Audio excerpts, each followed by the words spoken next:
Okay, so the last video here that I'm making for this is for the French knot.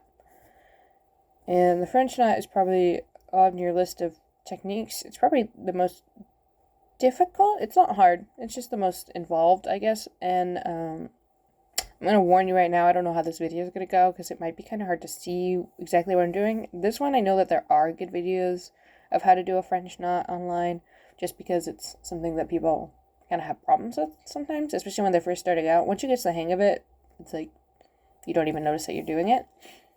But we'll go right into it. I'm just doing my usual method again. I've got my needle all threaded.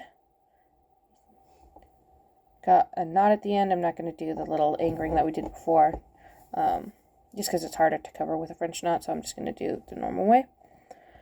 And I'm not really going to pay attention to the lines. I drew them, but they don't really matter. So for a French knot, you can start out your normal way. I'm going to do this. And this is where it's going to get kind of tricky to show you. But basically, I've got my string. I've got it pulled up. What I'm doing is let me see if I can focus this a little bit more on my fingers. Nope, that made it worse. There we go. What I'm doing is I'm taking this thread, the one that's attached to the body of the project. I'm taking it and I'm looping it around. See, that's one. And then I'm going to count how many loops I'm doing. So it's 1, 2, 3. And I've just looped it around. I'll do that again. I'm just setting it on here. 1. There we go. 1. Oh, I lost it. 1, 2, 3. And I'm just holding it with my finger like this. And what's going to happen is I'm holding this. I'm holding this end that attaches to it's farthest away from the anchoring of the project. And I'm just allowing it to pull tight while this hand moves in this direction. And once I'm close enough, I'm going to tilt my needle down and as close as I can to that original hole. I'm going to just place my needle in. And then with this hand right here, I'm tightening. And that makes this little knot. And I'm just going to push through. I'm going to keep the tension with my hand. And this can feel, you're going to get resistance here, but you can do it. It's going to make that little pop, pop sound. And that means you've pulled it through. You can kind of let go of the tension. And you're going to pull all the way through. And you've got a little knot. Right there. You know? And then you can just go for another one. A lot of the times this is used for like trees or like little baby flowers, sometimes for eyes. There's a lot of things you can do with this. Let me see if I could show you again. I've got it hooked like that. I'm kind of holding it with this finger here. You don't have to, but this helps to steady it a little bit.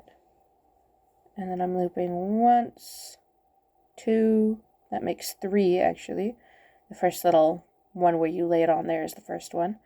And then the size of your French knot depends on how many of these loops you do. So sometimes I do 1 and I want it really tiny, so I just do 1, maybe 2, just for security. The default is 3.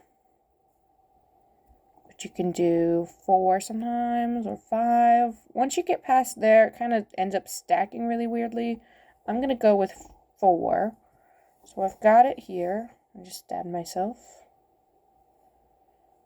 I'm just tightening it. In fact, I'm going to do that a little bit different. 1, 2, 3, 4. Okay. I've got it. I'm kind of tightening with this hand. Pulling with this hand. In this direction. Now, this is hard to do when I'm doing a video. And I'm lining it up when I'm close enough. Kind of pretty much in the same hole that I pulled up through, and I'm pulling with this hand, with this finger, And I'm pushing through, and I'm keeping the tension as best I can with my other hand. And I'm meeting this resistance. I'm just going to take a few tugs because I've got really thick thread here. But it's going to happen, I promise. Maybe. Sometimes you can pull it on the back and it'll... There you go. Give it a little wiggle. And I'm pulling through. I'm good to let go of my thread there because it's pulled through. And there's another one. A little bigger, see, than this one. I did 4 loops here. I did 3 loops here. Like I said, once you get pretty much past 5 loops, I wouldn't do, just because it's going to start, like, stacking, I guess is the word for it. It's going to look a little weird. It won't really look like a knot anymore. I'm going to do one more. Just in case you want to watch me do it one more time. I've got it pulled up. I grab it like this. I pull it all the way up. I kind of hook it like this. Right. I'm going to put the first one on. That's kind of our first little loop.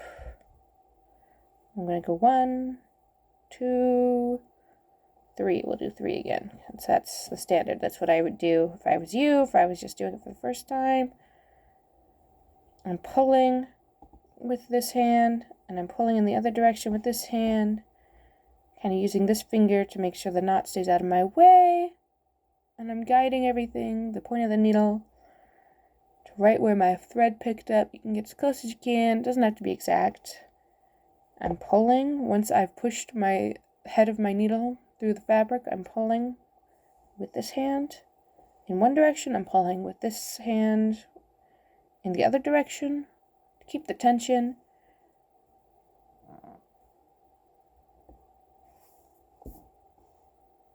And I can kind of let go of some of the tension now that my needle's all the way through. Pulling through. There's another one. Yeah, there you go. And I won't show you how to tie it off because it's just going to be the same split the thread, tie the knot method in the back. So there you go.